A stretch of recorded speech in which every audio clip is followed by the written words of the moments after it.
মুখোমুখি শুরু করছি জবাব চায় বাংলা। ভোটের আগে দলবদলের প্লাবন দেখেছে বঙ্গ রাজনীতি। বঙ্গ রাজনীতির রঙ্গমঞ্চে দলবদল প্রতিদিনের ছবি ছিল ভোটের আগে। মানুষের জন্য কাজ করতে পারছি না, মানুষের জন্য কাজে বাধা আসছে, এমন নানান কথা বলেছেন যারা দলবদল করেছেন সকলেই। ভোটের পরবর্তীকালে যে ছবি দেখা যাচ্ছে সেই ছবিতেও একই রকম ঘটনা, অর্থাৎ ছবির বদল হলো না, দলবদলের পালা কি তবে শুরু হলো? আমরা জানি ইতিমধ্যেই নারদা মামলার বিষয়টি সামনে এনে দল ছেড়েছেন বিজেপি নেতা ভূষণ সিং, দল ছেড়েছেন দীপেন্দু বিশ্বাস। আজ সকাল থেকে যে ছবি আমরা তুলে ধরেছিলাম আপনাদের সামনে, যে খবর সামনে এসেছিল, তাতে সোনালী গুহ, যিনি মমতা বন্দ্যোপাধ্যায়ের খুব কাছের বলে পরিচিত ছিলেন, তাকে আমরা ভোটের আগে দেখলাম দল ছেড়ে বিজেপিতে যোগদান করতে। কিন্তু আজকে তিনি একটি টুইট করলেন এবং সেই টুইটে তিনি বলছেন তিনি ক্ষমা প্রার্থী মমতা বন্দ্যোপাধ্যায়ের কাছে। দলবদল বঙ্গ রাজনীতি তথা জাতীয় রাজনীতির ক্ষেত্রে নতুন কথা নয়। তাহলে নতুন কথা কি? নতুন কথা মতাদর্শের খাতিরে আগে দলবদলের ছবি সামনে এসেছে। যদি আমরা ইতিহাসের পাতা উল্টোই, কিন্তু এখন যে দলবদলের ছবি আসছে সেই দলবদল কি রাজনৈতিক স্বার্থে নাকি কোথাও ব্যক্তিগত স্বার্থ জড়িত থাকে দলবদলের ক্ষেত্রে? এই প্রশ্ন নিয়ে আজ ডিবেট করব জবাব চাই বাংলায়। তবে শুরুতেই একটি বিশেষ প্রতিবেদন।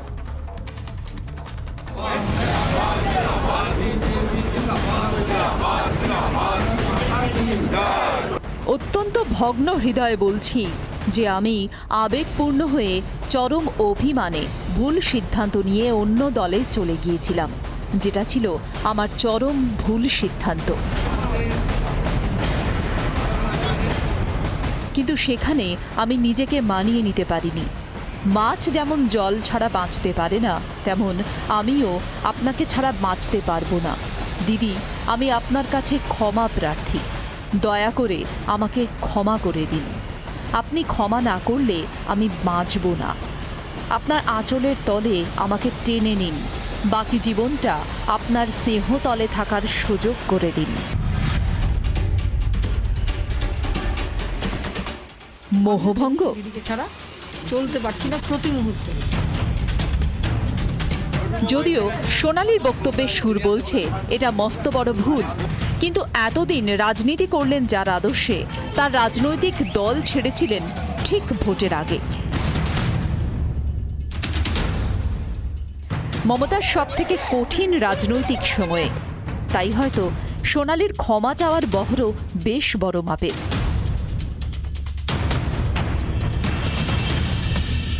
বিশ্বাসী আবার কাজ করতে পারবেন তৃণমূলের সৈনিক হয়ে।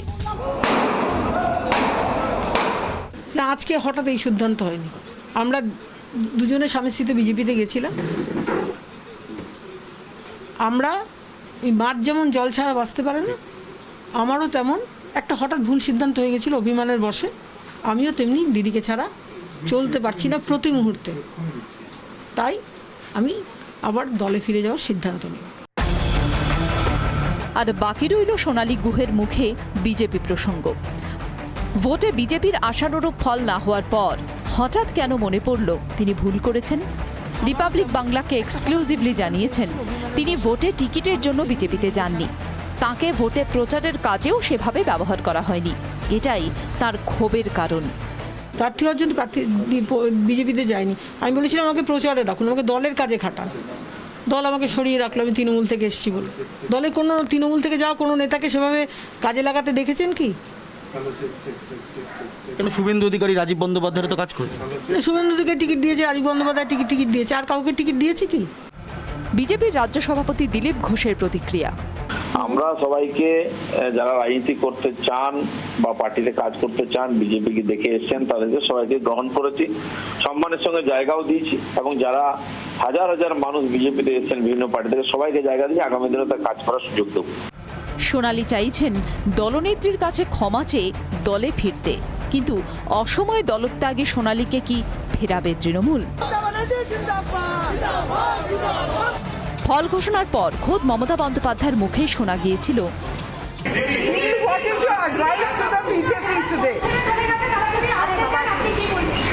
আসুক না, আজ থেকে বারণ করেছে, আসলে ওয়েলকাম। সোনালী গুহর হঠাৎ সিদ্ধান্ত বদল নিয়ে সাবধানী মন্তব্য তৃণমূল মুখপাত্র কুণাল ঘোষের। এই সন্ধিক্ষণের নির্বাচনে যারা দল থেকে চলে গিয়ে বিজেপির মঞ্চে উঠে দলকে হারাবার চেষ্টা করেছেন, তাদের প্রশ্নে এখনো পর্যন্ত দলে নীতিগত কোনো সিদ্ধান্ত হয়নি। আমারও তেমন একটা হঠাৎ আমি মমতা দিদির নম্বর জানি না। মাছ যেমন জল ছাড়া বাঁচতে পারে না, তেমনি আমার প্রত্যেক শ্বাসে মমতা। কয়েক মাসের মধ্যেই সোনালীর ফের বদল। রাজনৈতিক মহলের মতে টিকিট না পাওয়ার সম্ভাবনা ছিল তৃণমূলে। বিজেপিতে এসেও ততটা আমল পেলেন না সোনালী। তাহলে কি রাজ্য রাজনীতিতে ফের পুরনো শিবিরেই ফিরতে চাইছেন একদা দাপুটে নেত্রী সোনালী গুহ?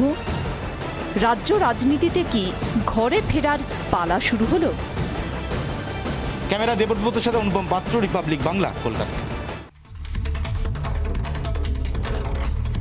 জবাব চায় বাংলার ডিবেটে আজকে আমার সঙ্গে রয়েছেন বিজেপির পক্ষ থেকে রয়েছেন অর্চনা মজুমদার, ডক্টর অর্চনা মজুমদার, বাদল দেবনাথ তৃণমূল কংগ্রেসের পক্ষ থেকে রাজনৈতিক বিশ্লেষক পদ্মশ্রী কাজী মাসুম আক্তার, ভূষণ সিং যিনি সদ্য বিজেপি ছাড়ার কথা ঘোষণা করেছেন। সকলকে স্বাগত রিপাবলিক বাংলায়। ভূষণ সিং এর কাছে প্রথমেই যাব।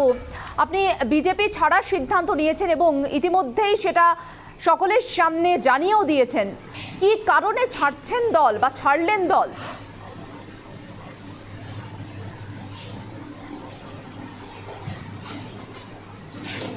না, আমার সাথে আমি বিগত দিনে আমি তৃণমূলের ছিলাম এবং তৃণমূলের লাস্ট এই যে লগ্নে আমি আমাদের মুখ্যমন্ত্রী চেয়ারম্যান করেছিলেন। খুব সম্মানের সহিত আমি সেটা পালন করেছি এবং দায়িত্ব পালন করছিলাম। কিন্তু কিছু আমাদের দলীয় কোন্দলের জন্য আমার কিছু অভিমান এবং রাজ্য সভাপতি এসেছিলেন সেটা মেটাতে। সেটা নিয়ে রাজ্য সভাপতিকে সমস্ত আমি জানিয়েছিলাম। রাজ্য সভাপতি ক্যালকাটা ডেকেছিল একটা কমিটি করার জন্য। সেই কমিটি গিয়ে আমি রাজ্য সভাপতিকে ধরতে পারিনি কদিন ফোন করে। তারপর আমি ববি হাকিমের কাছে গিয়েছিলাম বাড়িতে এবং অফিসে, সেখানেও আমি যোগাযোগ করতে পারিনি। তো এই পরিস্থিতির উপরে দাঁড়িয়ে সন্ধিক্ষণে আমার শুভেন্দুর সাথে দেখা হয়। শুভেন্দু আমাকে বললো যে তৃণমূলের দলে যেগুলো কাজ আপনাদের বলেছে সেই কাজগুলি আপনার হবে না, আপনি সেই কাজগুলি করতে পারেন, দলে থেকে আপনার কোনো লাভ নেই। আপনি যে কাজগুলি করতে যাচ্ছেন আমাদের দলের সাথে যোগাযোগ করুন, আগামী দিনে আমাদের ডবল ইঞ্জিন সরকার আসবে। আমি একটু মোহিত হয়ে এবং চিন্তা ভাবনা করলাম যে সমাজের কাজ আজকে 8বার জিতে আসছি আমি এই পৌরসভায়।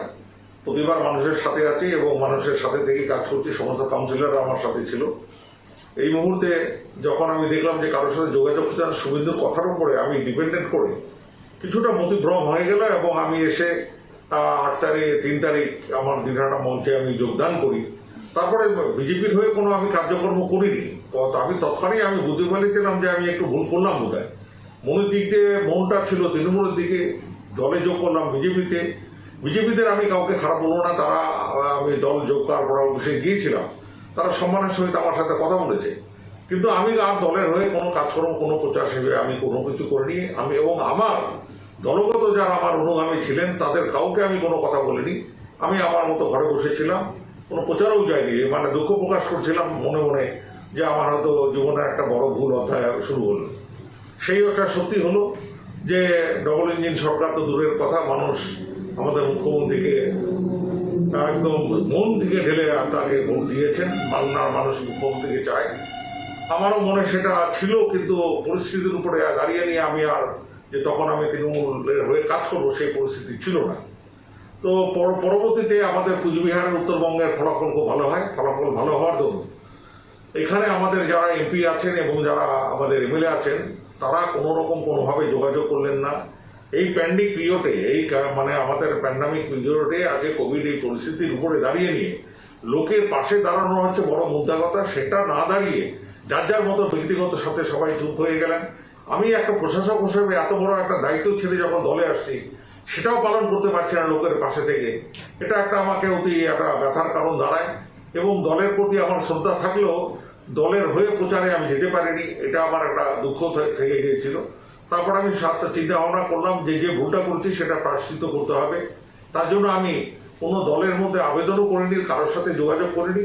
আমি ভাবলাম যে নিজে থেকে আজকে সমাজসেবা এবং প্যান্ডেমিক পিরিয়ডে যে পরিস্থিতি দাঁড়িয়েছে লোকের পাশে দাঁড়ানো উচিত, সেই চিন্তা ভাবনা করে বিজেপির সাথে কেউ যোগাযোগ যখন করছে না, নিজেই দলটাকে ছাড়ার মানসিকতা দেখলাম। যারা আমার সাথে আছে আজকে, যারা আমার সাথে সমস্ত কাউন্সিলর এবং আমারও যারা কুচবিহারে আমার শুভানুর দিয়ে আছে, তাদের সাথে মতামত আমি বিনিময় করে আমি চিন্তা করলাম যে এখন এই পরিস্থিতিতে দাঁড়িয়ে এই বিজেপির সাথে রাজনীতি করা যাবে না। তার মধ্যে এই কোভিড পরিস্থিতির উপরে দাঁড়িয়ে রাজ্য আমাদের কলকাতা থেকে আমাদের মুখ্যমন্ত্রী যারা এই কোভিড পরিস্থিতিটাকে সামলাবে, তাদের মতো হয়তো একটা কেসের মাধ্যম দিয়ে নারদা কি সারদা, সেটা আমাদের কিছুদিন পরে করতে পারতো। একটা শান্তির জায়গা করবে, বাতাবরণ করবে, মানুষ মারা যাচ্ছে, সেটাকে ভূষণবাবু, আপনি যে বলছেন যে আপনি মানিয়ে নিতে পারছিলেন না, আপনার মতিভ্রম হয়েছিল, আপনি যেটা বলছেন যে আপনি মানিয়ে নিতে পারছিলেন না, মতিভ্রম হয়েছিল, মানিয়ে নিতে না পারার কারণটা কি?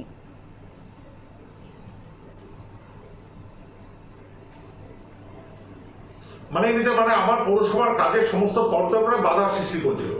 প্রতিটা কাজে আমি যে ডিসিশন নিচ্ছি তার প্রতিবাদে উল্টা তারা একটা প্রচার করে দিচ্ছে। আমি ড্রেন সাফাই করবো, কি করে ড্রেন সাফাই করবো, এটা হতে পারে না।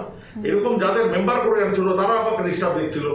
এরকম ভাবে প্রতিনিয়ত আমার মেম্বার আমার রাস্তায় কাজ করছে, সেটাকে তুলে নিয়ে আরেকটা টিম অন্যভাবে আরেকখানে নিজের কাজে তারা লাগিয়ে দিচ্ছে।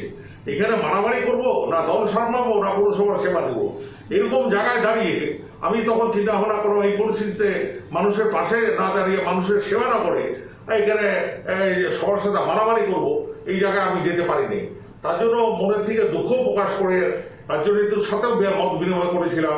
রাজ্যনীতি দিয়ে কথা দিয়েছিল যে আমি আগামী পৌরসভায় নিজেদের মতো সাজিয়ে যে ব্লক প্রেসিডেন্ট করে নিয়ে ওয়ার্ড প্রেসিডেন্ট করে ওয়ার্ডকে জিতিয়ে নিয়ে মমতা ব্যানার্জির হাতে তুলে দেবো।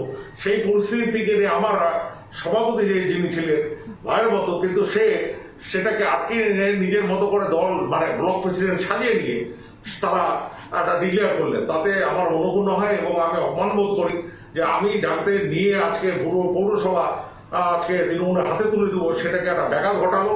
এবং তার পরিণতি আজকে কুচবিহারে যে সভাপতি আছে, কুচবিহারের আজকে বিজেপি জয় জয়কার, তারা আজকে ভুল করেছে, তার জন্য আজকে রাজ্য চিন্তা ভাবনা করবে।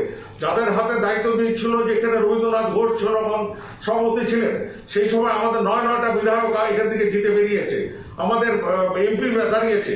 সেখানে নতুন করে যারা আসছে তারা ক্ষয় ছাড়া কোনো উন্নয়ন করতে পারেনি। বিজেপি তৃণমূলের কোনো উন্নয়ন এবং তৃণমূলকে একটা বড় জায়গায় নিয়ে যাবে সেই পরিস্থিতি আপনারা জানেন, আপনারা সংবাদ মাধ্যমে জানেন যে কুচবিহারের পরিস্থিতি কি, নর্থবেঙ্গলের পরিস্থিতি কি।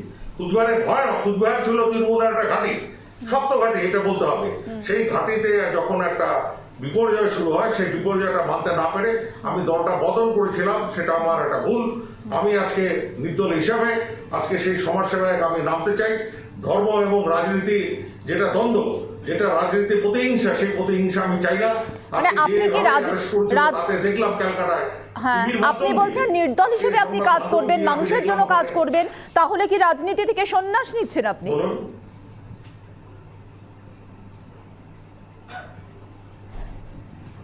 আপাতত আমি রাজনীতির কথা আমি চিন্তা ভাবনা করছি না। আমি মানুষের হয়ে কাজ করি, 8বার জিতে এসেছি এবং মানুষ সেবায় আমি মানুষের পাশে দাঁড়িয়ে থেকে কাজ করতে আমি ইচ্ছা প্রকাশ করছি। আমি আমার এখানে এনজিও যাদের কুচবিহার আছে এবং সমস্ত এনজিওদের সাথে কথা বলেছি। মানে এর অর্থ তো ভূষণবাবু,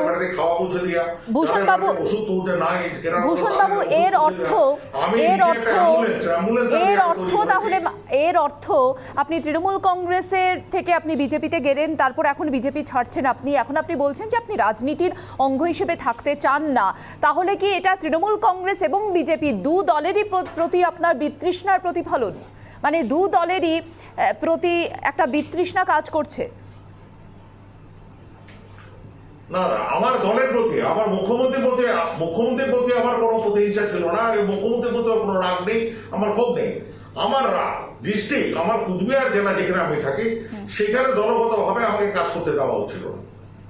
এর প্রতিক্রিয়াতে আমার একটা অভিমান হয়, ক্ষোভ হয়। ক্ষোভের দারুণ যে ভুলটা করছি, সেই ভুলের প্রায়শ্চিত্ত নিজেই আমি মেনে নিলাম এবং সবাইকে জানিয়ে আমি বিজেপি ত্যাগ করেছি।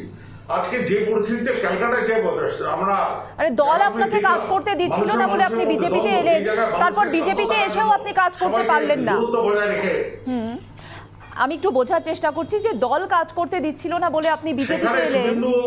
অধিকারীর কথাতে আমি একটা বিজেপিতে এসে কি বিজেপির দল কাজ করতে দিল না আপনাকে, নাকি না আপনি নিজে মেনে নিতে পারলেন না যে কাজটা আপনি বিজেপিতে এসে করার কথা ভেবেছিলেন, সেই কাজটা আপনাকে দেওয়া হলো?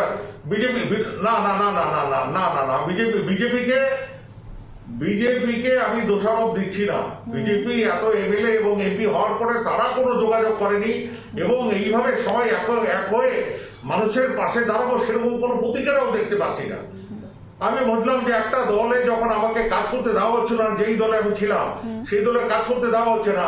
আমি বিজেপিতে আজকে শুভেন্দুর কথায় যোগদান করলাম, সেখানে কুচবিহার ভীষণভাবে যারা জয়ী হলেন তারাও কোনোভাবে কোনো পরিকল্পনাবিহীন একটা সবাই ঘরে বসে আছে, মানুষের পাশে দাঁড়াচ্ছে না। আমি সেটা মানতে পারিনি, যার জন্য আমি দল বদল করে আপনি মানুষের পাশে থাকতে চাইছেন। বেশ, আপনার কাছে আসবো আমি আসবো ডক্টর অর্চনা মজুমদার এবং বাদল দেবনাথ আমাদের সঙ্গে রয়েছেন তৃণমূল কংগ্রেস এবং বিজেপির পক্ষ থেকে। আমি অর্চনাদির কাছে প্রথমে যাব। অর্চনাদি, যেমনটা উনি বলছেন যে কোচবিহারে বিপুল হারে জিতে সেভাবে কাজ করা হচ্ছে না, মানুষের প্রতি মানুষের কাজ তিনি করতে পারছিলেন না, এমনটা তার অভিযোগ। অর্চনাদির অভিযোগের পরিপ্রেক্ষিতে আপনার কি বক্তব্য?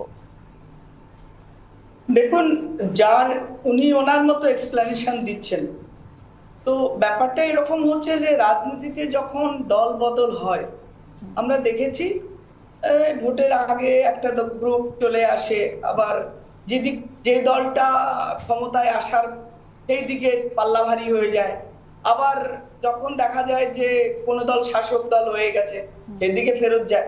রাজনীতি কিছু মানুষ করে তাদের মতাদর্শ, তাদের রাষ্ট্রবাদ বা তাদের জাতীয়তাবাদ ভাবনা এইসবগুলোর উপরে, আবার একটা দল করে তাদের স্বার্থ সিদ্ধি বা তাদের যেটা প্রয়োজন সেটার জন্য, কিছু মানুষ করে ক্ষমতার জন্য। উনি কি জন্য রাজনীতি করেন সেটা উনি আমার চেয়ে ভালো বলবেন, উনি তার এক্সপ্লেনেশন দিয়েছেন। তা আমি মনে করি যে এখন এই যে যারা এসেছিলেন পাল্লা ভারী করতে, আবার তারা পাল্লা হালকা করছে, এতে কিন্তু আমাদের ভারতীয় জনতা পার্টির মতো একটা সর্বভারতীয় পৃথিবীর বৃহত্তম দল, একটা বৃহৎ মহিরম সারা বাংলায় 3 থেকে 77-এ পৌঁছেছে এত বদনাম সত্ত্বেও। তো আমাদের এই বৃহৎ এই বট বৃক্ষে কটা পাখি উড়ে এলো কটা পাখি উড়ে গেল, তাতে ভারতীয় জনতা পার্টির কিচ্ছু যায় আসে না।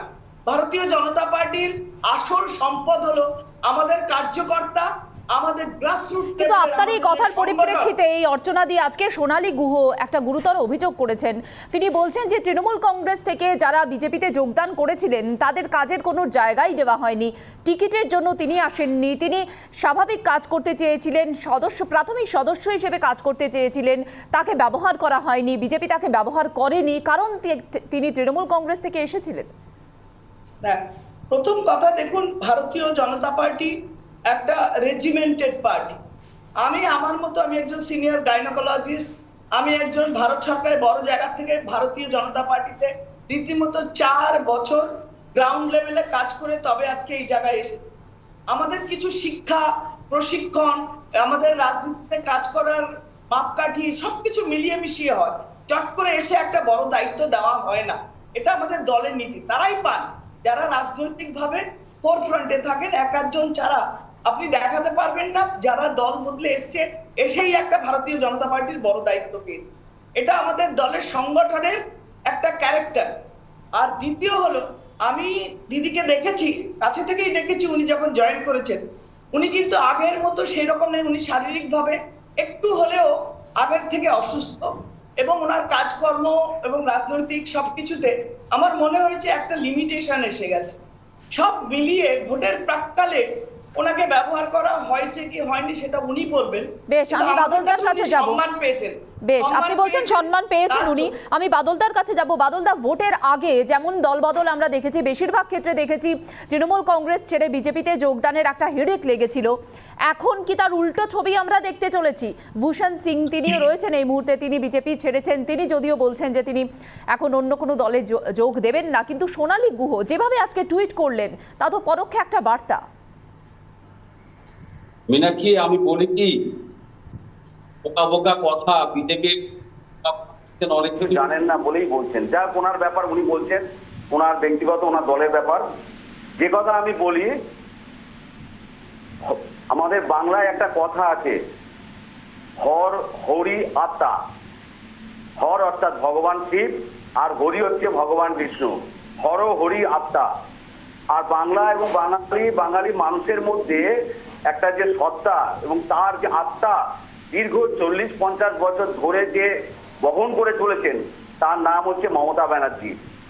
এরা যদি হরকে বাদ দিয়ে, অর্থাৎ ভগবান শিবকে বাদ দিয়ে এদেরকে ডেকে শুধু বলা হয়েছিল রাম রাম রাম রাম রাম রাম বলো, তো যা হওয়ার তাই হয়েছে।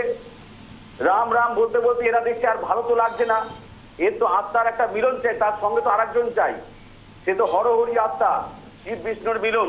কিন্তু এখানে বাঙালির সঙ্গে মমতা ব্যানার্জির যে আত্মার যে মিলন, সেই মিলনটা এরা পায়নি ওখানে গিয়ে, এবং কাজ করতে দেওয়া হয়নি যে কথাটা বলা হচ্ছে বারবার। আমি সেই সঙ্গে আমি বলতে পারি যে উনি বলছেন যে কাজ করতে দেওয়া হয়নি বা চট করে পাওয়া যায় না। মুকুলদা কিন্তু 3 বছরের মধ্যে সর্বভারতীয় সহসভাপতি হয়েছেন।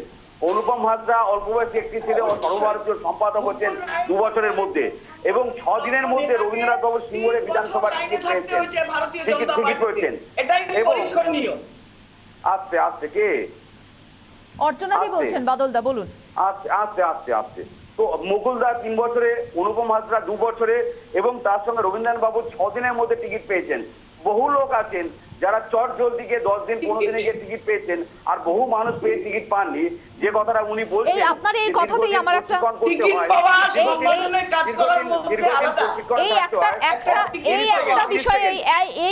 বিষয় বিতর্ক অত্যন্ত দরকার। বাদলদা, আপনার কথার পরিপ্রেক্ষিতে আমি যাব আপনার কাছে। এই যে পয়েন্টটা আমি পেলাম, এই যে টিকিট পাওয়ার বিষয়টা, পদ্মশ্রী কাজী মাসুম আক্তার রয়েছেন রাজনৈতিক বিশ্লেষক। ভোটের আগে আমরা দেখেছি দলবদলের একটা হিড়িক কাজী মাসুম আক্তার সাহেব। সেখানে আমি আসবো বাদলদা, আসবো। সেখানে দলে থেকে কাজ না করতে পারার অভিযোগ তোলা হয়েছিল। কিছু ক্ষেত্রে দেখা গেছে টিকিট না পেয়ে দল বদল, আবার টিকিট না পেয়ে সোনালী গুহর ক্ষেত্রেও যদি আমরা ধরি, টিকিট না পেয়ে তিনি কান্নায় ভেঙে পড়লেন এবং তার পরবর্তীতে বিজেপিতে যোগদান। এখন টিকিট না পেয়ে তাকে যদিও প্রশ্ন করা হয়েছিল, তিনি বিষয়টি এড়িয়ে গিয়েছেন, কিন্তু এই টিকিটটা দলবদলের ক্ষেত্রে কতটা গুরুত্বপূর্ণ জায়গা জুড়ে রয়েছে বঙ্গ রাজনীতির ক্ষেত্রে আমরা যা দেখছি এখন?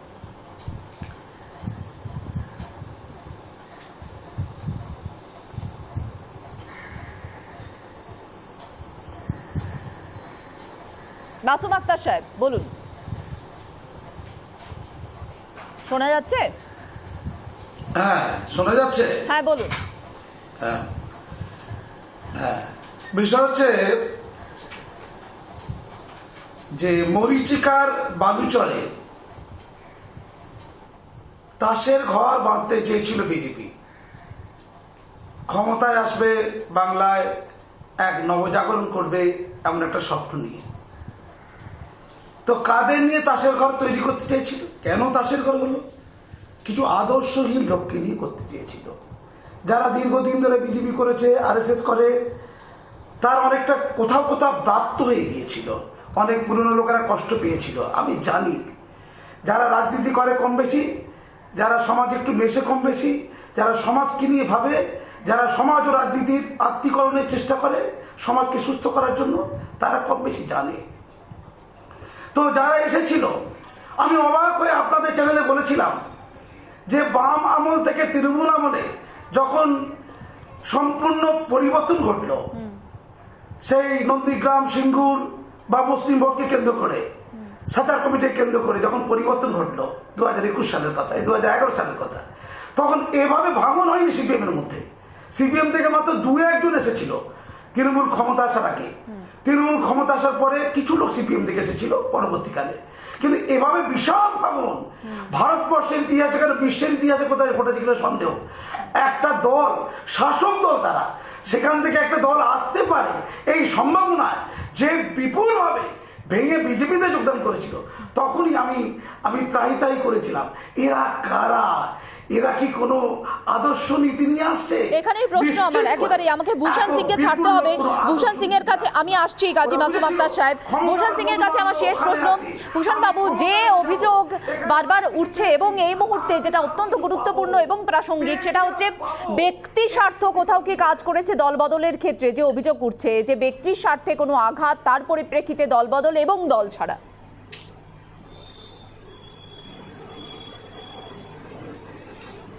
না, আমার সাথে যে দল বদলের আগে শুভেন্দু অধিকারীর সাথে কথা হয়েছিল, তিনি আমাকে এমএলএ দাঁড়ানোর জন্য প্রস্তাব দিয়েছিলেন, আমি নাকচ করেছি।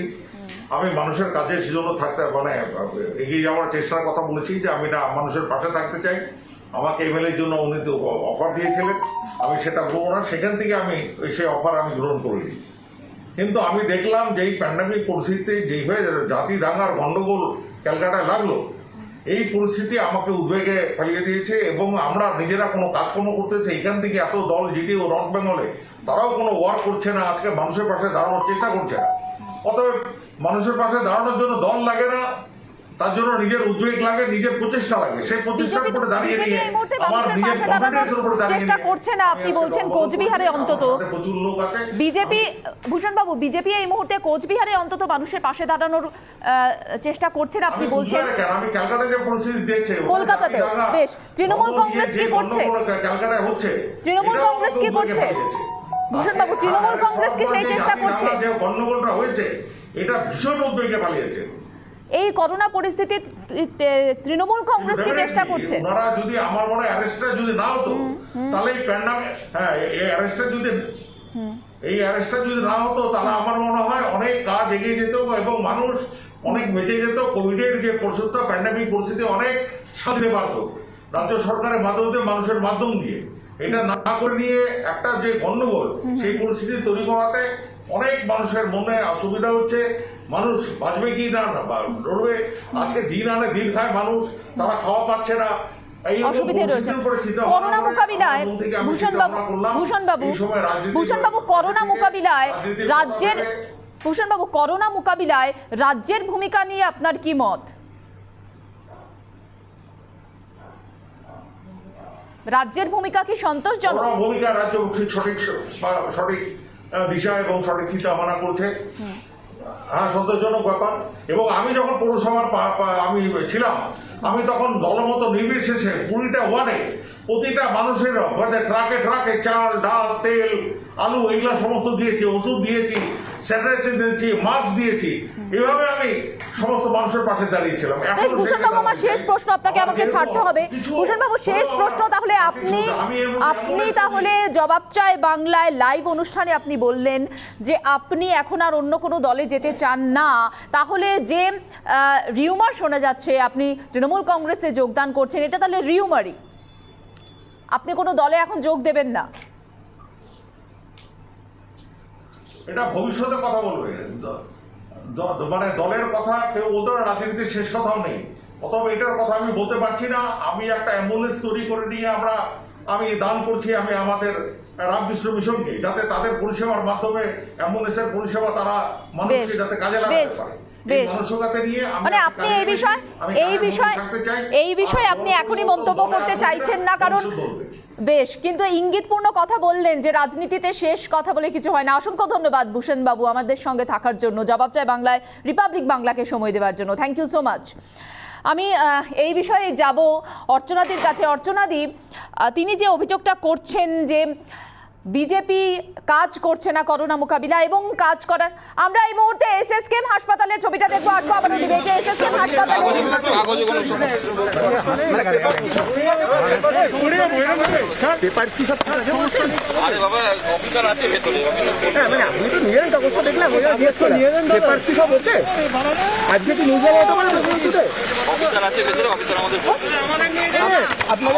ভেতরে আছে এখন অব্দি নিয়ে যাওয়ার কোনো কথা আপনাদের বলা হয়নি, তাই তো? না, এখন অব্দি নিয়ে যাওয়ার কথা বলা হয়নি, আমরা জানি না। অফিসার আছে, জানা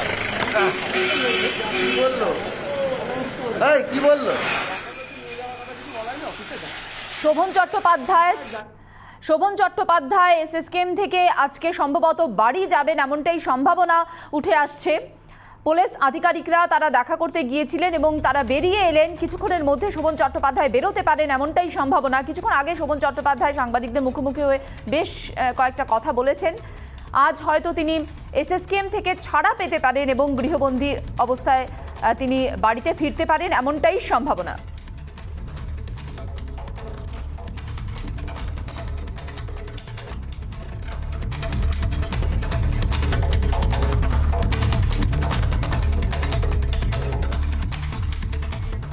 অর্চনাদির কাছে যাব। অর্চনাদি, করোনা পরিস্থিতিতে প্রতিহিংসার রাজনীতির অভিযোগ করলেন ভূষণ সিং এই গ্রেফতারি নিয়ে। গ্রেফতার নিয়ে প্রতিহিংসা না, আমাদের যে প্রশ্নটা ছিল প্রথম, যে বিজেপি মানুষের পাশে নেই।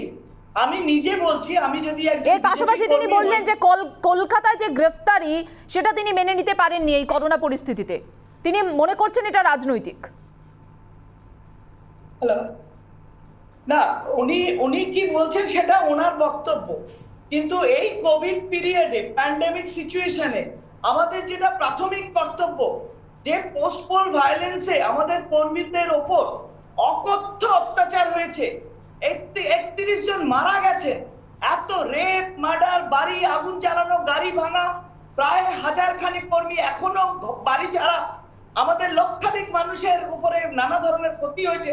আমরা সেগুলো নিয়ে ম্যানেজ করছি, কারণ আমাদের কর্মীদের, আমাদের সম্পদ, আমাদের গ্রাসরুট ওয়ার্কারদের যেভাবে ভেঙে দুমড়ে মুচড়ে ফেলার শাসক দলের যে অপচেষ্টা, সেইটাকেও প্রতিরোধ করে আমাদের কর্মীদের পাশে দাঁড়ানো।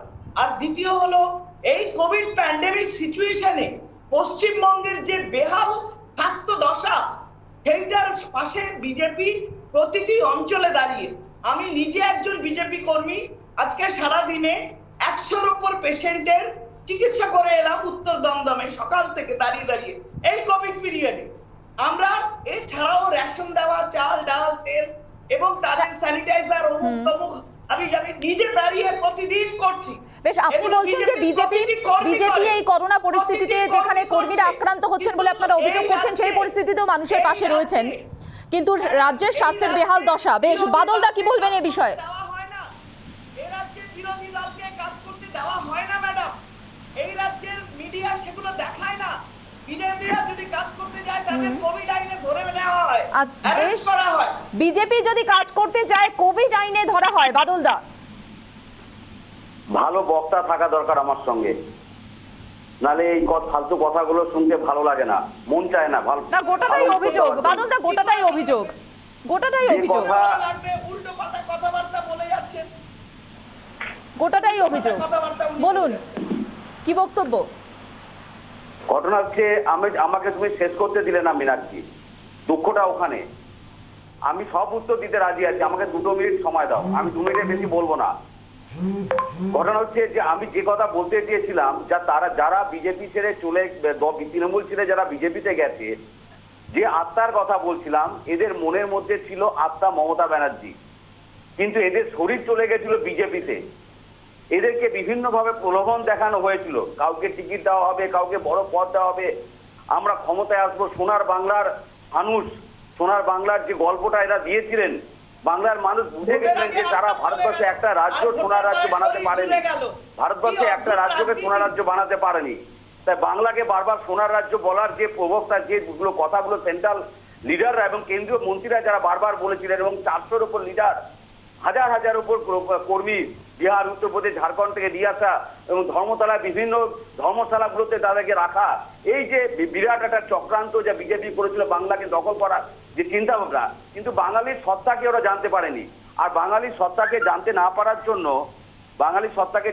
পারার জন্য পরিস্থিতি যা হওয়ার তাই হয়েছে, এবং যার জন্য ওরা এখন অধিকাংশ, এটা একটা ঢল। আপনি দীপেন্দুকে দেখেছেন, সোনালীকে দেখছেন, ভূষণ বাবুর কথা শুনলেন, কিন্তু আমি মাঝখানে একটা কথা বলবো, যারা দলকে ওই সময় নির্বাচনের আগে দলকে যে বিব্রত যারা করেছিলেন, তারা কিন্তু সেই সময়, আমি একটা কথা বলবো, দল পরিবর্তে এদের সম্পর্কে কি সিদ্ধান্ত নেবে সেটা দিদির ব্যাপার, কিন্তু দলকে যে বিব্রত করেছিলেন, বিব্রত করে দল ছেড়ে যে বেরিয়ে গেছিলেন, এটা কিন্তু ঠিক কাজ করেননি ওরা, এবং দলের ক্ষতি করেছিলেন। সেই সময় মানুষের মধ্যে অন্য চিন্তা তখন ঢুকে গেছিল যে দলকে সামনে আসছে এরকম একটা ভাবনা। তার মধ্যেও কিছু মানুষ ছিলেন যারা লড়াই করে গেছিলেন দলকে ক্ষমতায় আনতে হবে, তার মধ্যে সর্বনেতৃত্ব ছিলেন মমতা ব্যানার্জি। যে কথা আমাদের একজন প্রবক্তা বললেন, মরিচিকার বালুচরে যারা ঘর বাঁধতে চাইছে, দারুণ কথা বলেছেন। আর কাঁচের ঘর কিন্তু এইভাবে টেকে না, যা হওয়ার তাই হয়েছে। এবং যারা দলকে বিব্রত করেছেন, যারা ক্ষমা চাইছেন, আসতে চাইছেন, আমি মনে করি তাদের নিজস্ব সিদ্ধান্ত, দল পরবর্তী সময় নিশ্চয়ই সিদ্ধান্ত নেবেন যে তাদেরকে দলে নেওয়া হবে কি হবে না, এটা দলের ব্যাপার। কিন্তু দলকে ক্ষতি করা, সোনার বাংলার মানুষ, যে যারা ওরা যে জিনিসগুলো ওরা দেখিয়েছিলেন, যে যে তথ্যগুলো ওরা সামনে এনেছেন, বাংলাকে তারা এই করবেন সেই করবেন অমুক করবেন, বিভিন্ন এজেন্ডা বা ইশতেহার ওরা তৈরি করেছিলেন, একটাও মানুষ বাংলার মানুষ বিশ্বাস করেনি। বাংলার মানুষ ওনাদেরকে এবং বিজেপির সেন্ট্রাল নেতৃত্ব থেকে উচিত শিক্ষা দিয়েছে, যে শিক্ষাটা হচ্ছে পলিটিক্যাল শিক্ষা। আর যে সন্ত্রাসের কথা উনি বলছেন, উনি যদি সত্যিকারের যদি একজন সন্ত্রাসের ডিবেটে আমরা আসবো, এর পরের পর্বে আমি ডিবেটে আসবো, বিরতির পর আমি এই ডিবেটে আসবো। আমি কাজী মাসুম আক্তার সাহেবের কাছে যাব। মাসুম আক্তার সাহেব, যেটা বলছেন বাদল দা, যে একটা স্বপ্ন দেখানো হয়েছিল, সোনার বাংলা গড়ার স্বপ্ন দেখানো হয়েছিল, এই দলবদলের বিষয়টা, সেটা কি কোথাও না কোথাও মতাদর্শ থেকে সরে যাওয়া নয়?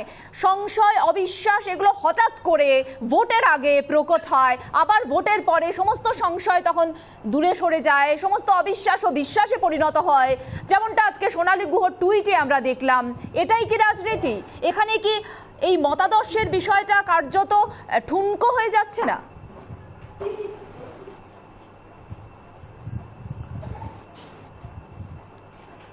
দেখুন, মতাদর্শের বিষয়ের ছিটে ফোটা নেই, ন্যূনতম কিছু নেই। যে সোনালী গুহর কথা এখন বলছেন, আমার বলতে খুব কষ্ট হচ্ছে। উনি একজন মহিলা, ওনাকে পূর্ণাঙ্গ সম্মান দিয়ে বলার চেষ্টা করছি। উনি যখন তৃণমূল থেকে বিজেপিতে যোগদান করেছিলেন, ওনার আমি টিভি বাইট দেখেছিলাম, তাতে মাননীয় মুখ্যমন্ত্রী সম্পর্কে, তিনি একজন মহিলা মুখ্যমন্ত্রী, মমতা ব্যানার্জি সম্পর্কে এত নিকৃষ্ট একটি ভাষা প্রয়োগ করেছিলেন, এত ঘৃণ্য ভাষা, ভাবা যায় না। যে মানুষটাকে এত শ্রদ্ধা করে বলে দাবি করছে এখন, তার সম্পর্কে অন্য পার্টিতে গ্রহণযোগ্যতা পাওয়ার জন্য অত নিকৃষ্ট যে ভাষা বলতে পারে, সে মানুষ কি মনে হতে পারে, কি মানসিকতা হতে পারে?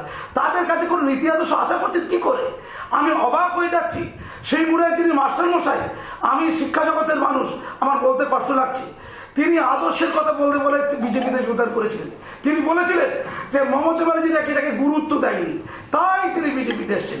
আসলে তার লক্ষ্য ছিল একটি টিকিট পাওয়া, তার বার্ধক্য এসে গেছে, তার রাজনীতি থেকে সন্ন্যাস নেওয়া দরকার ছিল।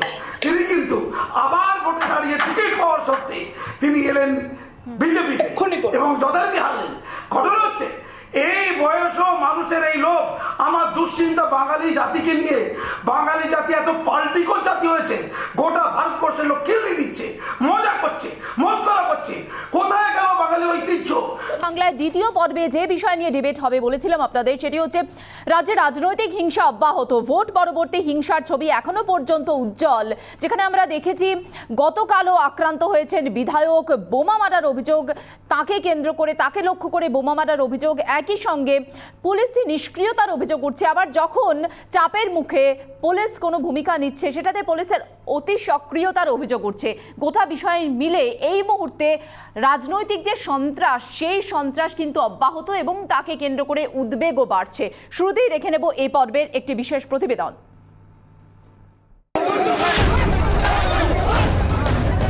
রাজ্যে রাজনৈতিক হিংসা অব্যাহত। বিজেপি কর্মীরা আক্রান্ত হওয়ার খবর পেয়ে ছুটে গিয়েছিলেন ঘাটালের বিধায়ক শীতল কপাট। অভিযোগ, সেখানে যেতেই তার উপর এসে পড়ে বোমা। বিধায়কের পাশাপাশি বোমার আঘাতে গুরুতর জখম হয়েছেন বেশ কয়েকজন বিজেপি কর্মীও। বিনা প্ররোচনায় তাদের উপর হামলা হয়েছে বলে অভিযোগ। সেই সময় বিজেপি বিধায়ককে লক্ষ্য করে বোমা ছোড়া হয় বলে অভিযোগ। ঘটনায় গুরুতর জখম হন শীতল কপাট। আরও বেশ কয়েকজন বিজেপি কর্মী সমর্থকদের আহত অবস্থায় ভর্তি করা হয় ঘাটাল মহকুমা হাসপাতালে। প্রাথমিক চিকিৎসার পর বিজেপি কর্মীদের সবাইকে ছেড়ে দেওয়া হলেও বিধায়ক গুরুতর আহত হয়ে হাসপাতালে চিকিৎসাধীন। বিজেপি কর্মী সমর্থকরা আক্রান্ত হয়েছে বা ভোটাররাও আক্রান্ত হয়েছে, শুধুমাত্র নেতৃত্ব না। এই যে কোয়াক ডাক্তারবাবু বলছেন তার চেম্বারটা বন্ধ করা হয়েছে, এটা খোলার জন্যই গিয়েছিলেন। তো সেখানে বোমাবাজি হয়েছে, বোমাটা সরাসরি গায়ে না লাগলেও বোমার যে স্প্লিন্টার আছে তাতে উনি আতঙ্কিত হয়ে পড়েন।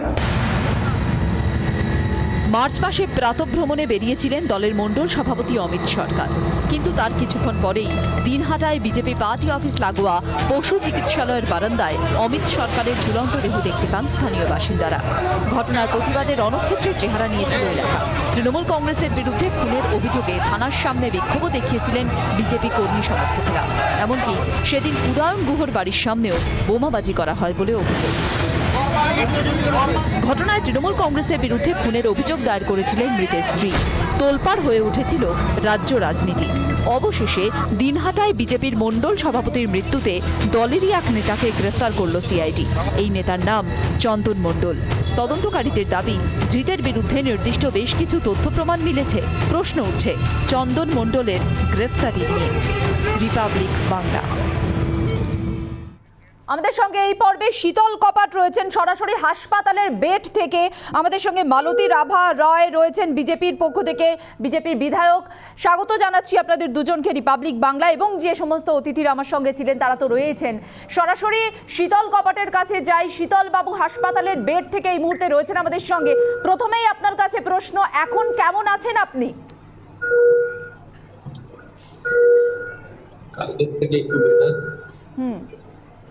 শীতলবাবু, কি হয়েছিল? আপনি কোথায় গিয়েছিলেন, কি করতে গিয়েছিলেন, কিভাবে আপনি আক্রান্ত হলেন, একটু দর্শকদের জানান। ঘাটাল বিধানসভার ৩ নম্বর অঞ্চল মনসুকার পরে যে বুথটা রয়েছে তার নাম হচ্ছে বাগানালা বুথ, ৬৪ নম্বর বুথ। ওইখানে আমাদের একটা চিকিৎসক টিঙ্কল ঘুরে ঘুরে ওনার চেম্বার ২ তারিখ থেকে বন্ধ করে দেওয়া হয়েছে।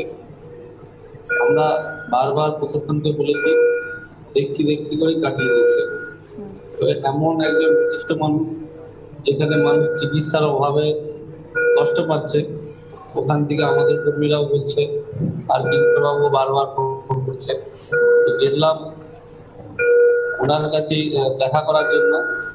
ওনার যে বর্তমান যে পরিস্থিতি, আমি ছিলাম, আমার গাড়ি ছিল, তার সঙ্গে আমার আরো কয়েকজন ছিল, সেগুলি ৫ জন ছিলাম আমরা। হঠাৎ গাড়ি চলাকালীন একটা বোমা বাস্ট হয় আমাদের গাড়ির পাশে। আমরা গাড়ি থেকে নেমে পড়ি, তারপরে আবার বোমা আমাদের দিকে ছোড়া হয়। সেই বোমার যে আতঙ্ক, তার যে মানে কি বলবো, ছিটে ফোঁটা আমাদের কাছে এসে পড়ে। আমাদের কর্মীরা কিছু আহত হয়, আমারও কাছে এসে পড়ে। সেই বোমার যে ছিটে ফোঁটা এবং যে আতঙ্ক, সেই আতঙ্কে আমার শারীরিক অবস্থা দুর্বল হয়ে পড়ে। এমনকি ছাতি যন্ত্রণা হয়, শ্বাসকষ্ট হতে দেখা দেয়। সেই সময় ঘাটাল থানায় আমরা ফোন করি। মিনিট ২০ পর দুটো লাঠিধারী পুলিশ এসেছিল, তাদের সামনেও বোমাবাজি হচ্ছে। আমরা সেই অবস্থায় আমার গাড়ি আস্তে আস্তে ফিরে আসে। অর্ধেক রাস্তায় যিনি থানার মেজবাবু ছিলেন, শুভেন সরেন, উনি আমাদেরকে পরিষেবা দিয়ে নিয়ে আসছিল আগে ওনার গাড়ি স্পট করে। কিন্তু ওনার গাড়ি চলছে আদিতে, আমরা আজকে সেই অবস্থায় বোমাবাজি হচ্ছে। এই অবস্থায় আমরা বড়বাবুকে বলে এসেছি যে আমাদের অবস্থা এই জায়গায় এসে পৌঁছেছে, আমাদের স্টেটমেন্টের দরকার, আপনি কিছুটা দেখুন। কারণ আমরা থাকায় যদি এইভাবে বোমাবাজি হয় 5:30 থেকে 6টার মধ্যে, তাহলে রাত্রিতে আরো বোমাবাজি এর আগেও হয়েছে, আজকেও হবে। কর্মীরা খুব আতঙ্কের মধ্যে আছে। উনি বলেছিলেন দেখবো বলে, কিন্তু সেরকম কোনো সুরাহা পাইনি। কালকে রাত্রে আমরা আসার পর ওই গ্রামে প্রায় 3টে বাড়িকে আগুন ধরে দেওয়া হয়েছে। আর আজকে সকালে আমাদের একটা কর্মীকে এমন পরিবারে মেরেছে, একটা পা পুরো অকেজ হয়ে গেছে। মানে পায়ের মধ্যে রড দিয়ে অপারেশন করতে হবে, এই অবস্থা। এই ঘাটালের তৃণমূল এত পরিমাণে সন্ত্রাস করছে, যেটা বলে আমি বুঝাতে পারবো না। কারণ ঘাটালের বিজেপিকে তৃণমূল ভয় পাচ্ছে। তাই এই সব গন্ডগোল যে হচ্ছে, সেক্ষেত্রে হুগলি জেলা থেকে বেশ কিছু লোক নিয়ে আসছে, যারা বোমা নিয়ে আসছে, যারা সরাসরি পিস্তল হাতে করে নিয়ে ঘুরছে।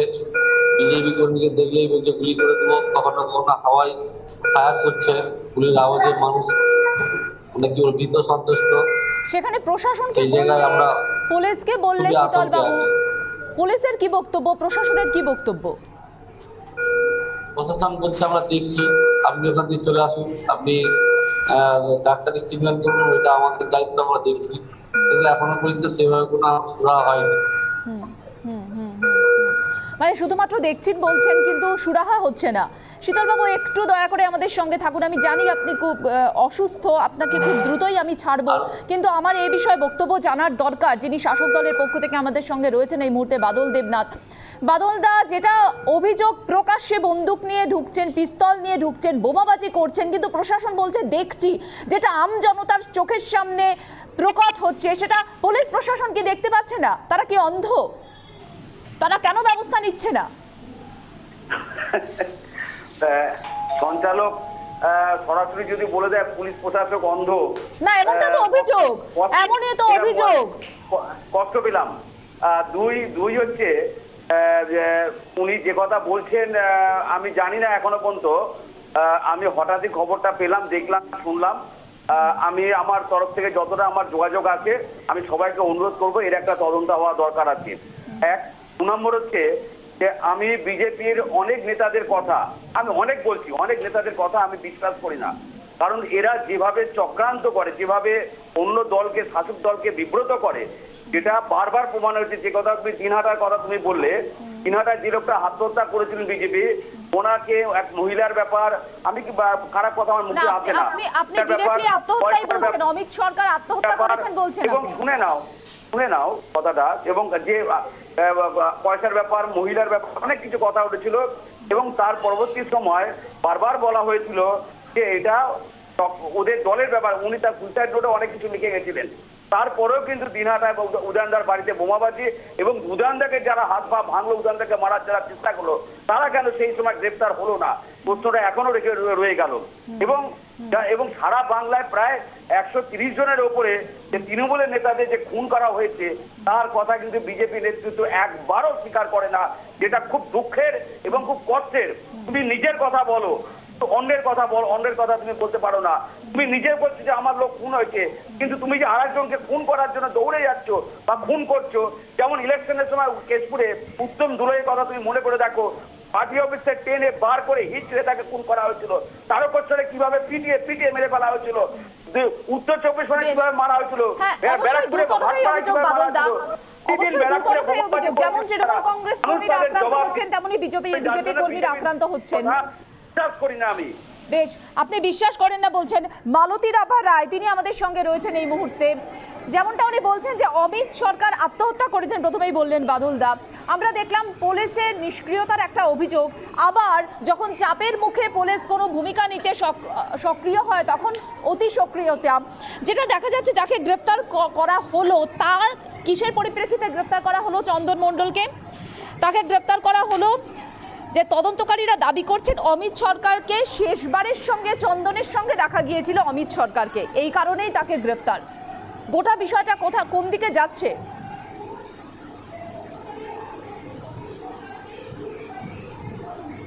মালতীদি, দেখুন, সারা রাজ্য জুড়েই চলছে যে রাজনৈতিক যে আমাদের বিধানসভা নির্বাচনের আগের মুহূর্ত এবং ফল ঘোষণার পরের মুহূর্তে যে রাজনৈতিক হিংসাগুলো হচ্ছে, তাতে বারবার উঠে এসেছে যে তৃণমূল সন্ত্রাস করছে। মানুষ দেখছে, সারা ভারতবর্ষের মানুষ দেখেছে যে 5টি রাজ্যে নির্বাচন হয়েছে। 5টি রাজ্যের নির্বাচন ভারতবর্ষের মানুষ দেখেছে যে 4টি রাজ্যে যে সুষ্ঠু এবং অবাধ নির্বাচন হয়েছে, সেখানে কোনো রক্তপাত হয়নি, সেখানে কোনো প্রাণহানি হয়নি। বাংলার রাজনীতিতে, বাংলার এই নির্বাচনে কেন এতগুলি প্রাণ গেল? এই প্রশ্ন থাকছে, আমাদের হাতে সময় একেবারেই কমে এসেছে। আমি শীতলদার কাছে, মালতীদি আমাদের হাতে সময় কমে এসেছে একেবারেই। যে কোনো ধরনের হিংসা দুঃখজনক, আমরা তোমরা করতে চাইছি না। একদমই। শীতলদার কাছে আমার শেষ প্রশ্ন, শীতলদা আজকে শোয়ে শেষ প্রশ্ন। মালতীদি, একেবারেই আমাদের সময় প্রায় শেষের দিকে। শীতলদা, আপনার উপর এই হামলার ঘটনায় কি কোনো এফআইআর করা হয়েছে? কোনো এফআইআর করেছেন? এফআইআর আমরা আজকে করেছি, কিন্তু আমরা কালকেই করতে পারতাম, কিন্তু যেহেতু থানার মেজবাবু সঙ্গে ছিলেন, আমরা দেখেছি পুরো দৃশ্যটা কিভাবে বোমাবাজি হচ্ছে। আমরা ওই গ্রামটা ঢোকার পরেও বোমাবাজির সঙ্গে সঙ্গে গোটা অঞ্চল জুড়ে বোমাবাজি শুরু হয়েছে। মানে এমন একটা পরিকল্পনা ছিল, যদি আমার কাছে আমার সিকিউরিটি না থাকতো তাহলে হয়তো আমাকে মার্ডার হতে হতো।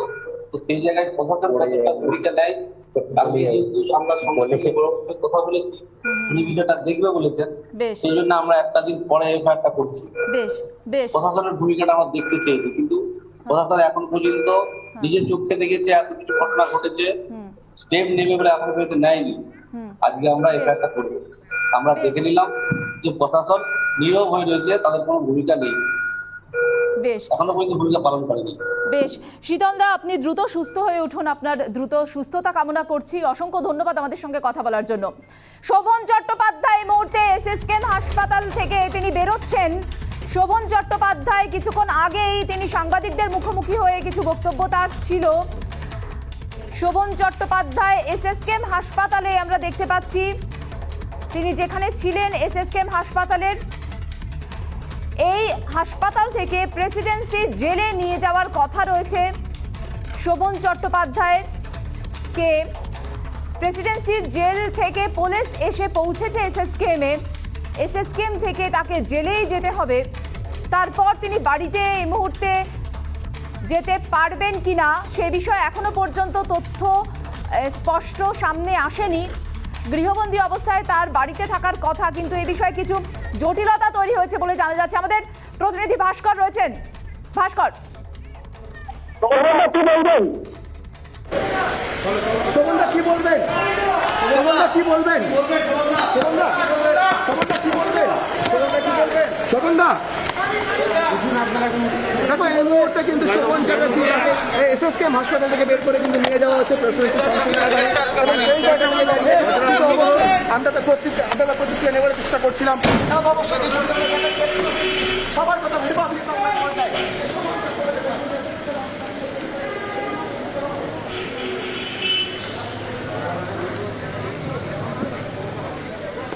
যে এই মুহূর্তে শোভনদা কি বলবেন?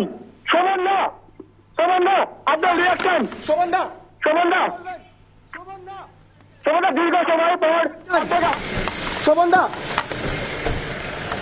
দীর্ঘ সময় পর আপনাকে হাসপাতাল থেকে ছাড়া হলো, কি বলবেন শোভনদা কি বলবেন? দীর্ঘ সময় পর আপনাকে হাসপাতাল থেকে ছাড়া হলো শোভনদা কি বলবেন? ষড়যন্ত্রের কথা বলছিলেন, এটা কি সত্যি ষড়যন্ত্র ছিল? আপনার শরীর কি বলবেন? আপনার শরীর এখন কি বলবেন? শোভনদা কিছু বলবেন? শোভনদা আপনার শরীর এখন কেমন আছে? শোভনদা কি বলবেন? দীর্ঘ সময়ের পর আপনাকে হাসপাতাল থেকে ছাড়া হলো, শোভনদা কি বলবেন? শোভনদা অবশ্যই আমরা যেমনটা কিন্তু দেখাচ্ছিলাম যে এই মুহূর্তে শোভন চ্যাটার্জি তাকে কিন্তু নিয়ে যাওয়া হচ্ছে হাসপাতাল থেকে আকারে, এবং সেই সঙ্গে আমরা একটু সেগুলি দেখাচ্ছি বাংলার পর্দায়।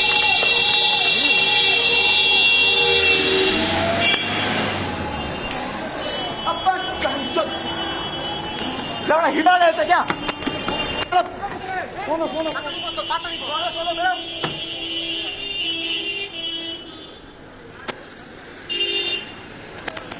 শোভন চট্টোপাধ্যায় এসএসকেএম হাসপাতাল থেকে বেরোলেন তিনি, তাকে প্রেসিডেন্সি জেলে নিয়ে যাওয়া হচ্ছে। প্রেসিডেন্সি জেল থেকে তাকে বাড়িতে নিয়ে যাওয়া হবে কিনা এই বিষয়ে স্পষ্ট তথ্য সামনে আসেনি, কিছু জটিলতা তৈরি হয়েছে বলে জানা যাচ্ছে। আদৌ তিনি বাড়িতে যেতে পারবেন কিনা সেটা এখনো পর্যন্ত স্পষ্ট নয়। তবে এই মুহূর্তে এসএসকেএম হাসপাতাল থেকে বেরোলেন তিনি যাচ্ছেন প্রেসিডেন্সি জেলে। তাকে জিজ্ঞাসা করা হয়েছিল, আমাদের প্রতিনিধি ভাস্কর তাকে জিজ্ঞাসা করছিলেন যে তিনি কেমন আছেন, তার শারীরিক অবস্থা কেমন, সে বিষয়ে কোনো মন্তব্য করেননি শোভন চট্টোপাধ্যায়।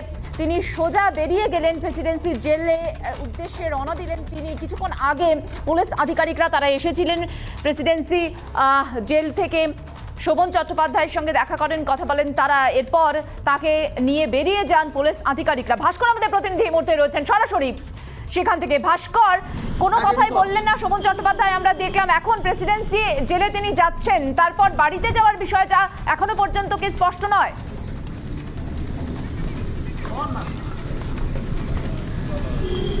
আমার একেবারেই দেখো এই মুহূর্তে প্রেসিডেন্সি সংশোধনাগারে তাকে নিয়ে যাওয়া হচ্ছে এবং আমরা যেমনটা ছবি এক্সক্লুসিভলি দেখাচ্ছি রিপাবলিক বাংলার পর্দায় যে এই মুহূর্তে শোভন চট্টোপাধ্যায় তাকে এসএসকেএম হাসপাতাল থেকে বের করে কিন্তু নিয়ে যাওয়া হচ্ছে প্রেসিডেন্সি সংশোধনাগারে এবং সেখানে গিয়ে যদি তিনি আজকেই ছাড়পত্র পান সেক্ষেত্রে দাঁড়িয়ে তিনি আজকেই বাড়ি যেতে পারবেন, অন্যথায় তাকে কিন্তু আজকের রাত কাটাতে হবে প্রেসিডেন্সি সংশোধনাগারে। এবং অবশ্যই কিন্তু অত্যন্ত গুরুত্বপূর্ণ এবং কিছুক্ষণ আগে শোভন চট্টোপাধ্যায় তিনি যে কথা বলেছিলেন বা তিনি যে বিষয়টা উল্লেখ করছিলেন তাতে কিন্তু অবশ্যই নতুন করে আবারও যে দরজা সেই দরজা শুরু হয়ে গিয়েছে এবং আমরা দীর্ঘ একটা সময় ধরে দেখছিলাম যে নানান টালবাহানা নানান জটিলতার পর অবশেষে কিন্তু কিন্তু যে কাগজ সেই কাগজ কিন্তু এসে পৌঁছয় এসএসকেএম হাসপাতালে উডবার্ন ব্লকে এবং তারপর দীর্ঘ একটা আইনি প্রক্রিয়া এবং সেই আইনি প্রক্রিয়ার পর কিন্তু এই মুহূর্তে কিছুক্ষণ আগে আমরা যেমনটা এক্সক্লুসিভলি সবার প্রথমে দেখাচ্ছিলাম রিপাবলিক বাংলায় আমাদের দর্শকদের শোভন চ্যাটার্জি সিবিআই এর হাতে গ্রেফতার হওয়া নেতা শোভন চ্যাটার্জিরা এই রাজ্যের প্রাক্তন শহর কলকাতার প্রাক্তন মেয়র। একেবারে এই ভাস্কর আমরা দেখেওছি যে তুমি কথা বলার চেষ্টা করছিলে, তুমি গাড়ির পেছনে ছুটছিলে, কথা বলার চেষ্টা করছিলে, শোভন চট্টোপাধ্যায় প্রতিক্রিয়া নেওয়ার চেষ্টা করছিলে, কিন্তু তিনি কোনো কথা বলেননি। এই মুহূর্তে কোথায় রয়েছেন শোভন চট্টোপাধ্যায়? তার সঙ্গে রয়েছেন আমাদের প্রতিনিধি। এই মুহূর্তে সরাসরি প্রেসিডেন্সি সংশোধনাগারে শোভন চট্টোপাধ্যায় তিনি এসে পৌঁছলেন, প্রেসিডেন্সি সংশোধনাগারে ঢুকে পড়লেন শোভন চট্টোপাধ্যায়। ফার্স্ট অন ছবি আমরা তুলে ধরছি আপনাদের সামনে।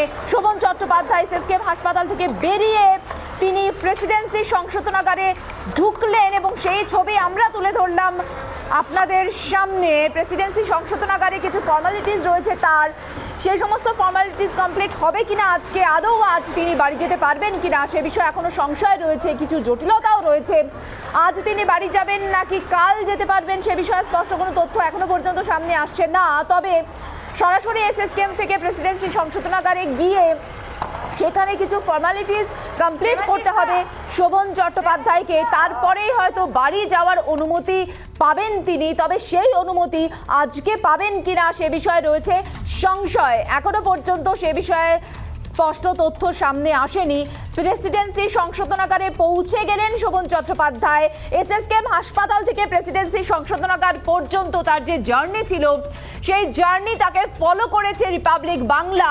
এসএসকেএম হাসপাতালের সামনে থেকে প্রেসিডেন্সি সংশোধনাগারে ঢোকা পর্যন্ত রিপাবলিক বাংলার দুজন প্রতিনিধি ভাস্কর এবং ঋষিকেশ তারা ফলো করেছেন তার প্রেসিডেন্সি সংশোধনাগারে যাওয়া পর্যন্ত শোভন চট্টোপাধ্যায়কে, এবং আমাদের প্রতিনিধি ভাস্কর প্রতিক্রিয়া নেওয়ার চেষ্টা করছিলেন, কথা বলার চেষ্টা করছিলেন, কিন্তু শোভন চট্টোপাধ্যায় কোনো প্রতিক্রিয়া দেননি। আমরা কিছুক্ষণ আগেই দেখেছি শোভন চট্টোপাধ্যায় তিনি এসএসকেএম হাসপাতাল থেকে সাংবাদিকদের মুখোমুখি হয়ে তার বেশ কিছু বক্তব্য রেখেছিলেন, তারপর থেকে কিন্তু আর কোনো কথা বলছেন না শোভন চট্টোপাধ্যায়। যখন আমাদের প্রতিনিধি কথা বলার চেষ্টা করলেন তিনি কথা বললেন না, তিনি সরাসরি প্রেসিডেন্সি সংশোধনাগারে পৌঁছে গিয়েছেন। আমাদের প্রতিনিধি প্রিয়াঙ্কা রয়েছে এই মুহূর্তে প্রেসিডেন্সি সংশোধনাগারের সামনে থেকে। প্রিয়াঙ্কা, কি ছবি এই মুহূর্তে? দেখো মিনাক্ষী, এই মুহূর্তে আমরা যে ছবি দেখতে পাচ্ছি আমরা এক্সক্লুসিভলি রিপাবলিক বাংলা ক্যামেরায় যে শোভন চট্টোপাধ্যায়কে নিয়ে আসা হলো প্রেসিডেন্সি জেলে, যেই ছবি এক্ষুনি আমরা শোভন চট্টোপাধ্যায়কে নিয়ে আসা হলো প্রেসিডেন্সি জেলে, যেই ছবি এক্ষুনি আমরা দর্শকদের দেখালাম খানিকক্ষণ আগেই এসএসকেএম হাসপাতাল থেকে ওনাকে ছাড়া হয়েছে এবং এই মাত্র এসএসকেএম হাসপাতাল থেকে বের করে নিয়ে আসা হয়েছে প্রেসিডেন্সি জেলে। প্রেসিডেন্সি জেলে পুলিশি প্রহরা, নজর কাড়া পুলিশি প্রহরা এবং পুলিশি প্রহরার ছবি আমরা আগে তুলে ধরছিলাম। এই মুহূর্তে যে ছবি আমরা তুলে ধরলাম শোভন চট্টোপাধ্যায়কে প্রেসিডেন্সি জেলে নিয়ে আসা হয়েছে, খানিকক্ষণ আগেই জেলের ভেতরে নিয়ে যাওয়া হয়েছে। যেই ছবি আমরা দেখতে পাচ্ছি, আমাদের দর্শকরা দেখতে পাচ্ছেন মীনাক্ষী, যে প্রেসিডেন্সি জেলে নিয়ে আসা হলো শোভন চট্টোপাধ্যায়কে। এসএসকেএম থেকে বের করে প্রেসিডেন্সি জেলে শোভন চট্টোপাধ্যায়, আমরা সেই ছবি বারংবার তুলে ধরছি, আরও একবার বারংবার দেখানোর চেষ্টা করছি সেই ছবি। আমার ভিডিও জার্নালিস্ট যে ছবি দেখাচ্ছে ঠিক এই গেট দিয়েই শোভন চট্টোপাধ্যায়কে নিয়ে আসা হয়েছে প্রেসিডেন্সি জেলে। তিনি এই যে গেট আমরা দেখতে পাচ্ছি সেই গেট দিয়ে ঢুকেছেন প্রেসিডেন্সি জেলে ঠিক খানিকক্ষণ আগেই। সেই ছবি আমরা দেখিয়েছি, আবারও সেই গেটের ছবি দেখাচ্ছে এবং খানিকক্ষণ আগেই দেখিয়েছি যে শোভন চট্টোপাধ্যায় ঢুকছেন এই গেট দিয়ে প্রেসিডেন্সি জেলে। যেই ছবি স্পষ্টত দেখা গেছে যে শোভন চট্টোপাধ্যায় যিনি এসএসকেএম হাসপাতালে ভর্তি ছিলেন, তিনি হাসপাতাল থেকে বেরিয়ে পুলিশের গাড়িতে করে প্রেসিডেন্সি জেলে এসেছেন। মীনাক্ষী, একেবারে সেই ছবি আমরা দেখতে পাচ্ছি। প্রেসিডেন্সি সংশোধনাগারে প্রবেশ করেছেন শোভন চট্টোপাধ্যায়। আমরা জানি যে রিস্ক বন্ডে তিনি সই করেছেন এবং রিস্ক বন্ডে সই করে হাসপাতাল ছেড়েছেন শোভন চট্টোপাধ্যায়। এরপর প্রেসিডেন্সি সংশোধনাগার। প্রিয়াঙ্কা, প্রেসিডেন্সি সংশোধনাগারে যে ফর্মালিটিসগুলো রয়েছে সেগুলো কি আজই কমপ্লিট হতে পারে? আজ কি বাড়ি যেতে পারবেন শোভন?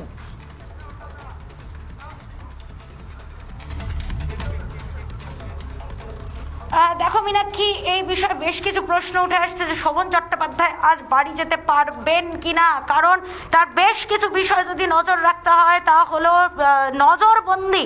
হাইকোর্টের তরফ থেকে যে নজরবন্দির কথা ঘোষণা করা হয়েছিল, সেই নজরবন্দি হওয়ার পরবর্তীকালে আজ তিনি সাংবাদিকদের মুখোমুখি হয়েছিলেন মীনাক্ষী। যে এই সাংবাদিকদের মুখোমুখি হওয়া আইনত কিন্তু এক প্রকার নর্ম ভাঙার মধ্যে পড়ছে আইন অনুযায়ী।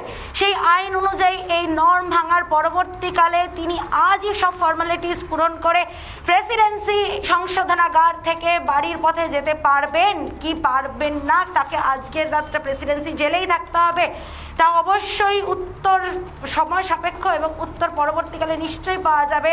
তবে যেই বিষয়টা এই মুহূর্তে বলার, যে শোভন চট্টোপাধ্যায় ইতিমধ্যেই এসে উপস্থিত হয়েছেন প্রেসিডেন্সি জেলে, এবং যেই পয়েন্টটা আমি খানিকক্ষণ আগে বলার চেষ্টা করছিলাম যে শোভন চট্টোপাধ্যায়ের যেই বিষয়টা আমরা খানিকক্ষণ আগে জানানোর চেষ্টা করছিলাম যে নর্মস ভাঙার যেই বিষয়, কারণ নজরবন্দি থাকাকালীন কেউই কোনোদিনও মিডিয়ার সামনে আসতে পারেন না, প্রেস কনফারেন্স করতে পারেন না, প্রেস বাইট দিতে পারেন না। শোভন চট্টোপাধ্যায় আজকে মিডিয়া বাইট দিয়েছেন, প্রেস কনফারেন্স করেছেন।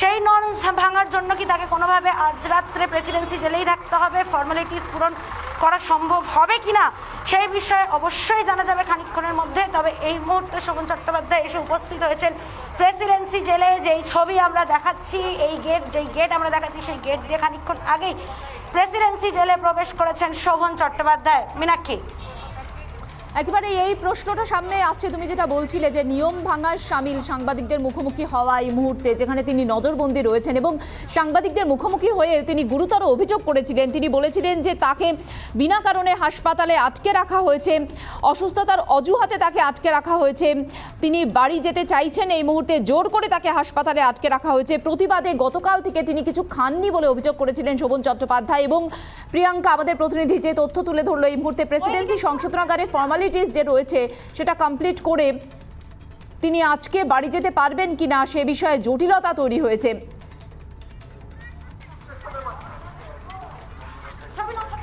প্রিয়াঙ্কা, এই মুহূর্তে কি ছবি? বৈশাখী, আজকে কি কোনোভাবে শোভন দাকে ছাড়া হতে পারে? কিছু জানি না, ডেকে পাঠিয়েছেন, দেখি কি বলে। কিছু জানাইনি, জানানোর জন্য দেখেছি, দেখি কি বলে। ভেতরে ঢুকবো না প্লিজ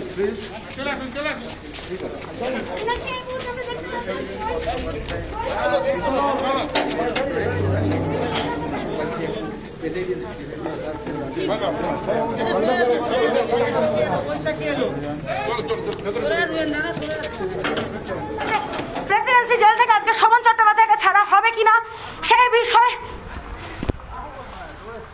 আমরা বৈশাখী বন্দ্যোপাধ্যায় স্পষ্টত বলেছেন তিনি নিজেও জানেন না আজকে কোনোভাবে শোভন চট্টোপাধ্যায়কে জেল থেকে ছাড়া হবে কিনা। আমরা যখন সরাসরি কথা বলার চেষ্টা করেছিলাম বৈশাখী বন্দ্যোপাধ্যায়ের সাথে, তিনি এক্ষুনি এসে উপস্থিত হয়েছেন। যেই ছবি আমরা দেখালাম, উনি এখন জেলের ভেতরে ঢুকছেন, সংশোধনাগারের ভেতরে যাচ্ছেন এবং তিনি জানতে যাচ্ছেন যে আজকে, কারণ কোনোভাবে বৈশাখী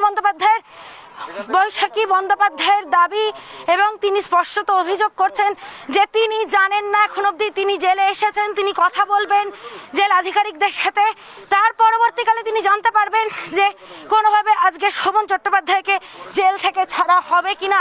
আমরা একটু আগেই এক্সক্লুসিভলি দেখালাম বৈশাখী বন্দ্যোপাধ্যায়ের সাথে কথা বলার চেষ্টা করেছিলাম, যেখানে বৈশাখী বন্দ্যোপাধ্যায় স্পষ্টত বলছেন, আমরা জিজ্ঞেস করেছিলাম যে আজকে কি কোনোভাবে শোভন চট্টোপাধ্যায়কে প্রেসিডেন্সি সংশোধনাগার থেকে মুক্ত করা হবে কিনা, তখন তিনি স্পষ্টত বলেছেন উনি কিছুই জানেন না, ওনাকে কোনোটাই এখনো স্পষ্টত জানানো হয়নি। উনি এসেছেন এই খানিকক্ষণ আগে জেলে, এবং জেলা আধিকারিকদের সাথে তিনি কথা বলবেন। কথা বলার পর তিনি জানতে পারবেন। এবং যেই বিষয়টা খানিকক্ষণ আগে আমরা জানানোর চেষ্টা করছিলাম দর্শকদেরকে, শোভন চট্টোপাধ্যায় আজ প্রেসিডেন্সি জেল থেকে মুক্তি পাবেন কিনা সেই বিষয়ে অবশ্যই প্রশ্ন উঠছে। তার একটাই কারণ, নজরবন্দি এবং গৃহবন্দী এই হাউস অ্যারেস্ট যেই বিষয়টি, এই 4 হেভিওয়েট নেতার ওপর যেই শাস্তি আরোপ ইতিমধ্যে করা হয়েছে যে তারা হাউস অ্যারেস্ট থাকবেন যতদিন না পর্যন্ত কোনোভাবে লার্জার বেঞ্চের শুনানি হচ্ছে, সেই নর্মসের একটি তার মধ্যে যতগুলি শর্ত রয়েছে তার একটি শর্ত শোভন চট্টোপাধ্যায় ইতিমধ্যেই কিন্তু ভেঙেছেন, যা নিয়ে প্রশ্ন ওঠা শুরু হয়েছে। ইতিমধ্যে তিনি সাংবাদিক সম্মেলন করেছেন, তিনি প্রেস বাইট দিয়েছেন।